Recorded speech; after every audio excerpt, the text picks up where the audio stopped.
ได้ก็ท่าโอนนึงกดท่ามีจำนวนในการล้างได้ก่อนปีดามาได้กึศพงได้กึศฮาหนึ่งยังชบดาวเหมือนគ្នាទេចាអត់ได้กึศให้បានយើងធ្វើផលិតផលនេះរួមគ្នានិយាយទៅគឺដែរនឹកស្មានថាដល់ថ្ងៃហ្នឹងទេតែដល់ពេលយើងចាប់ផ្ដើមធ្វើមួយគ្នាហើយផលិតផលគេស្គាល់ហើយមានអ្នកប្រើហើយយើងចាប់ផ្ដើមមានអារម្មណ៍ថាយើងមិនអាចនៅមួយគ្នាបានទេឃើញមានអារម្មណ៍ថាសោកស្ដាយដែរបើពេលហេតុការណ៍កាត់ឡើងហើយបើសម្រាប់ខ្ញុំលើស្ដាយតាស្ដាយដោយសារថាការដែលយើងសាប់គប់គ្នាគឺវាមានរឿងល្អច្រើនហើយរឿងក៏មានតិចតួចដែរក្នុងហ្នឹងពេលដែលយើងសម្រាប់ចិត្តថាយើងដើរផ្លូវយើងខ្លួនក៏យើងនៅតែស្ដាយដែរស្ដាយរឿងដែលល្អចាស្ដាយថាពេលដែលអូននៅជាមួយគ្នាការងារក៏ចូលមកលើកចូលមកមែនអត់បើនិយាយពីការងារពេលដែលខ្ញុំសហការមួយគ្នាគឺច្រើនខ្លាំងឥឡូវក៏ច្រើនដូចគ្នាតែគាត់ថាពេលដែលយើងមានដៃគូក៏ជួយសម្រាប់យើងច្រើនដែរចាអញ្ចឹងការបែកគ្នាខាតអស់ច្រើនហ្មងច្រើនបងដូចគេនិយាយថាសុភមង្គលមិនស្ថិតនៅលើលុយតែបើអត់លុយគឺអត់មានសុភមង្គលដូចគ្នាចាបាទការបែកគ្នាជាមួយវុទ្ធានេះក៏សុកលីនមានការសោកស្ដាយដែរដោយសារខាត់លុយអស់រាប់ម៉ឺនដុល្លារបាទនៅពេលបែកគ្នាជាមួយវុទ្ធាអូនគិតថាចំណុចអ្វីខ្លះដែលយើងនៅតែនឹករលឹកនៅតែចងចាំមិនផ្លាច់ភ្លេចបានខ្ញុំនិយាយតាមត្រង់នៅក្នុងការសភានេះអ្វីដែលខ្ញុំចាំមិនភ្លេចគឺថ្ងៃដែលខ្ញុំជួបគ្រូថ្នាក់ដែលខ្ញុំដេកនៅមន្ទីរពេទ្យចាទីពេទ្យកែសម្ផស្សនោះមែន No បងគ្រូថ្នាក់ពេលដែលមានបញ្ហានៅតែឡាក់ម៉ូណាចាខ្ញុំជួបបញ្ហាហ្នឹងគឺគាត់នៅមើលថែខ្ញុំនៅតែចាំមិនភ្លេចហើយក៏ខ្ញុំអរគុណចាអរគុណគាត់ខ្លាំងមែនតើដែលគាត់បារម្ភពីយើងមើលថែយើងអស់ចេញពីចិត្តណាបងប្អូនទាំងអស់គ្នាក្រោយបែកគ្នាយូរជួមាត់សុកលីនពោលពាក្យស្ដាយបុត្ថាតែធ្វើម៉េចគ្រប់យ៉ាងហួអស់ទៅហើយមិនអាចដូចដើមទេឥឡូវជួបថ្ងៃហ្នឹងបងចង់សួរតិចដោយសារស្ក្រាប់ហ្នឹងកន្លងមកល្បីថាអូននឹងវុទ្ធាហ៊ុនជាមួយគ្នាមែនអត់ចាហើយក៏វុទ្ធាជា BA របស់ស្ក្រាប់ហ្នឹងទៅពេលបែកគ្នាទៅមិនទៅឥឡូវគិតមិនទៅពីហ៊ុនហ្នឹងពេលបែកគ្នាអញ្ចឹងមានអារម្មណ៍ថារឿងនេះដែរពិបាកដែរថាអីពីមុនគឺមានដៃគូមួយគាត់ចាតែពេលឥឡូវនេះយើងកាន់ម្នាក់ឯងហើយគាត់កាន់តែឯងដូចគ្នាហ្នឹងហើយបែងចែកវីដេអូខុសៗគ្នាចាអូខេគិតថាវុទ្ធាចោលយើងកណ្ដាលទីអត់នៅពេលដែលស្រាប់ចេញមកហើយសត្វតែបាត់វត្តមានគាត់អត់ដែរគិតចឹងផងខ្ញុំមើលទៅគាត់ស្រឡាញ់ផលិតផលដូចគ្នាខ្ញុំក៏ស្រឡាញ់ដូចគ្នាចឹងណាហើយគាត់គឺលក្ខណៈថាខំដូចគ្នាចាហើយរងថ្ងៃគាត់តែខំនៅតែខំប្រម៉ូទទៅក៏យ៉ាងណាគាត់ខំធ្វើខ្ញុំក៏ខំធ្វើរៀងខ្លួនបងតែយើងនៅតែសហការដូចគ្នាដូចពីមុនដែរតែគាត់ធ្វើខុសគ្នាចឹងចុះពេលនិយាយការងារឆាតទៅគ្នាអត់ពីមុនឆាតតែឥឡូវដែរឆាតផងចុះបើឆាតមិនយើងយល់ដឹងពីស្ក្រាប់នឹងទៅខ្វេងទៅមើលថាបងឯងលក់អស់ប្រហែលអូនលក់អស់ប្រហែលដល់ថ្ងៃគឺយើងសរុបម្ដងចាយើងមានគ្រប់និយាយក្នុងគ្រប់ហ្មងចាអត់និយាយគ្នាពីអ្នកតទល់ទេអត់ដែរនិយាយអូខេមុននឹងបង្កើតស្ក្រាប់នឹងឡើងអាចដែលគិតថាអូននឹងគាត់ថាមានចំនួននឹងកើតឡើងដែរក៏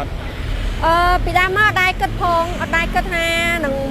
យើងឈប់ដើរមួយគ្នាទេចាអត់ដែរគិតឲ្យបានយើងធ្វើផលិតផលនេះរួមគ្នាណែនិយាយទៅគឺដែរនឹកស្មានថាដល់ថ្ងៃហ្នឹងទេតែដល់ពេលយើងចាប់ផ្ដើមធ្វើមួយគ្នាហើយផលិតផលគេស្គាល់ហើយមានអ្នកប្រើហើយយើងចាប់ផ្ដើមមានអារម្មណ៍ថាយើងមិនអាចនៅមួយគ្នាបានទេគឺថាការងារជាមួយគ្នាលក្ខណៈជាគូថតវីដេអូមួយគ្នាជាគូគឺអត់ទេតែបើសិនជាយើងនៅមានភាគហ៊ុននៅក្នុងរៀងខ្លួនគឺយើងអាចធ្វើបានចាឃើញមានអារម្មណ៍សោកស្ដាយដែរបើពេលហេតុការណ៍កាត់ឡើងហើយបើសម្រាប់ខ្ញុំលើស្ដាយតាស្ដាយដោយសារថាការដែលយើងសាប់គប់គ្នាគឺវាមានរឿងល្អច្រើនហើយរឿងក៏មានតិចតួចដែរក្នុងហ្នឹងពេលដែលយើងសម្រាប់ចិត្តថាយើងដើរផ្លូវយើងខ្លួនក៏យើងនៅតែស្ដាយដែរស្ដាយរឿងដែលល្អចាស្ដាយថាពេលដែលអូននៅជាមួយគ្នាការងារក៏ចូលមកលើកចូលមកមែនអត់បើនិយាយពីការងារពេលដែលខ្ញុំសហការមួយគ្នាគឺច្រើនខ្លាំងឥឡូវក៏ច្រើនដូចគ្នាតែគាត់ថាពេលដែលយើងមានដៃគូក៏ជួយសម្រាប់យើងច្រើនដែរចាអញ្ចឹងការបែកគ្នាខាតអស់ច្រើនហ្មងច្រើនបងដូចគេនិយាយថាសុភមង្គលមិនស្ថិតនៅលើលុយតែបើអត់លុយគឺអត់មានសុភមង្គលដូចគ្នាចាអូខេហើយចង់ដឹងថាអត្ថប្រយោជន៍ស្ក្រាប់ហ្នឹងមានអីគេខ្លះscrap របស់ខ្ញុំនេះវាប្រើដាំទុនរៀងច្រើនដែរហើយដោយសារតែខ្ញុំប្រើដាំទុនរៀងច្រើនហ្នឹងគឺយើងចង់បានផលិតផលដែលល្អខ្លាំងអញ្ចឹងរូបមន្តដែលខ្ញុំដាក់នៅក្នុងហ្នឹងគឺមាន15មុខយើងអាច scan នៅនេះបានហើយផលិតផលនេះគឺខ្ញុំហ៊ាននិយាយថាបើបងប្អូនប្រើអត់សអត់ដូចខ្ញុំនិយាយណាដូចខ្ញុំអះអាងគឺបងប្អូនអាចកាន់តែបានយកមកដូរលុយវិញបានផលិតផលនេះគឺខ្ញុំ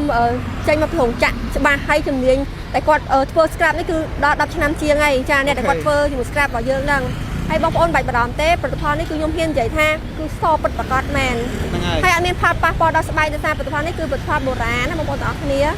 បាទជុំមកពីប្រទេសណាដែរអូន មកពីប្រទេសថៃមានរោងចក្រច្បាស់លាស់ហ្មង មានរោងចក្រច្បាស់លាស់បាទការបែកគ្នាជាមួយវុធានេះក៏សុកលីនមានការសោកស្ដាយដែរដោយសារខាត់លុយអស់រាប់ម៉ឺនដុល្លារបាទបើសិនជាគាត់នៅចាប់ដៃគូជាមួយគ្នាគឺនឹងលុយរត់ចូលមកមែនអត់ អូបើសិនជាយើងមានដៃគូនៅដៃគូមួយគ្នាគឺមានការងារបន្តតែឥឡូវក៏មានដែរគ្រាន់ថាវា ស្បើជាងមុន ចាលក្ខណៈថាយើងម្នាក់ឯងយើងគេរកដៃគូអញ្ចឹងណាបង អូខេក្រោយបែកគ្នាជាមួយវុធាយើងក្រុងរត់ដៃគូថ្មីដែរទេ អត់ដែរគិតរឿងហ្នឹងផងតាំងពីដើមមក2018គឺខ្ញុំដើរតែឯងសុទ្ធចាខ្ញុំអាចធ្វើអីជាខ្លួនឯងបាន នៅពេលបែកគ្នាជាមួយវុធាអូនគិតថាចំណុចអ្វីខ្លះដែលយើងនៅតែនឹករលឹកនៅតែចងចាំមិនផ្លែភ្លេចបាន ខ្ញុំនិយាយតាមត្រង់នៅក្នុងការសភានេះអ្វីដែលខ្ញុំចាំមិនភ្លេចគឺថ្ងៃដែលខ្ញុំជួបគ្រូថ្នាក់ដែលខ្ញុំដេកនៅមន្ទីរពេទ្យចា ទីពេទ្យកាយសម្ផស្សនោះមែន ណូបងគ្រូថ្នាក់ពេលដែលមានបញ្ហា អូនៅតែឡាក់ម៉ូន ចា អូខេ ខ្ញុំជួបបញ្ហាហ្នឹងគឺគាត់នៅមើលថែខ្ញុំនៅតែចាំមិនភ្លេចហើយក៏ខ្ញុំអរគុណចាអរគុណគាត់ខ្លាំងមែនតើដែលគាត់បារម្ភពីយើងមើលថែយើងអស់ចេញពីចិត្តណាបងប្អូនទាំងអស់គ្នាចាហើយអរគុណខ្លាំងមែនតើហើយដូចខ្ញុំនិយាយអញ្ចឹងពេលដែលខ្ញុំឈប់តាក់តមួយគ្នាផ្ដាច់ម្នាក់ម្ដងគឺខ្ញុំចង់ឲ្យគាត់មានសេរីភាពជួបមនុស្សល្អដែលគាត់ស្រឡាញ់នឹងមើលថែគាត់បានចា រឿងហើយមានការបច្ចេកបច្ចានអត់នៅពេលដែលវុធាជាមួយនឹងនារីផ្សេងស្និទ្ធស្នាលគ្នា អត់មានប្រចាំអីទេព្រោះយើងអត់មានអារម្មណ៍ថាយើងអាចទៅវិញបានចា ចុះការប្រហោះច្រៀងបទសែតលក្ខណៈឲ្យបងទៅរស់ស៊ីបងមានអ្នកថ្មីហ្នឹងអាហ្នឹងយ៉ាងម៉េចវិញ បើរឿង TikTok អីបងឯងកុំសូវជឿពេក TikTok តែពេលបត់ណាដែលល្បីបែបណាទូយើងលេងឡើងគឺយើងនៅតែលេងអញ្ចឹង មិនមែនថាដោយសារតែនឹករលឹកវុធាណា អត់ទេព្រោះពេលដែលខ្ញុំរៀង តែដូចត្រូវសាច់រឿងបត់ហ្នឹង មែនមិនគិតថាសាច់រឿងខ្ញុំមែន ហ្នឹងហើយសាច់រឿងខ្លួនឯងនឹងវុធា មិនទៅ ពេលវុធាទៅរស់ស៊ីកោដិតកាច់នឹមហ្នឹង ហើយមិនទៀត ពេលដូចថាវុធាមានអ្នកថ្មីអញ្ចឹងថតជាមួយអ្នកផ្សេងអញ្ចឹង តែឃើញគាត់មានអ្នកថ្មីមែន មិនមែនអ្នកថ្មីគេថតជាមួយអ្នកផ្សេងអញ្ចឹង និយាយដាច់ស្រ័យទៅគឺខ្ញុំអត់មានអារម្មណ៍ថាប្រច័នគាត់ទេហើយខ្ញុំក៏អត់មានសិទ្ធទៅប្រច័នគាត់ដែរព្រោះយើងបានផ្ដាច់ទំនាក់ទំនងហើយនិយាយនេះមិនមែនថាចង់ឲ្យ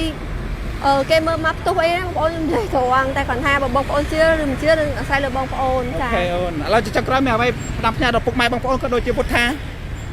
ទៀតអូខេបងប្អូនទាំងអស់គ្នាខ្ញុំពិតជាអរគុណខ្លាំងមែនតើសម្រាប់បងប្អូនអង្គពុំមីងទាំងអស់គ្នាពុកម៉ែបងប្អូនដែលគាត់តែងតែគ្រប់គ្រងជាខ្ញុំខ្លួនឯងផ្ទាល់ចាហើយអរគុណខ្លាំងមែនតើដែលគាត់តែងតែលើកកម្លាំងចិត្តតែងតែថាចូលមើលវីដេអូយើងតែងតែសរសើរចាហើយកន្លែងណាដែលគាត់មិនពេញចិត្តគាត់តែងតែប្រាប់ណែនាំបែបជាការអប់រំល្អចាហើយអរគុណមែនតើដែលគាត់ជួយគ្រប់គ្រងជាមួយផលិតផលថ្មីរបស់ខ្ញុំដែលជា scrap ប្រើលើស្បែកចាហើយបងប្អូនបើសិនជាបងប្អូនត្រូវការស្បែកសភ្លឺទន់រលោងអីបងប្អូនកុំភ្លេចតាក់ទងមក page សុកលីនផ្ទាល់អរគុណខ្លាំងមែនតើ បាទអរគុណច្រើនអូនអរគុណច្រើន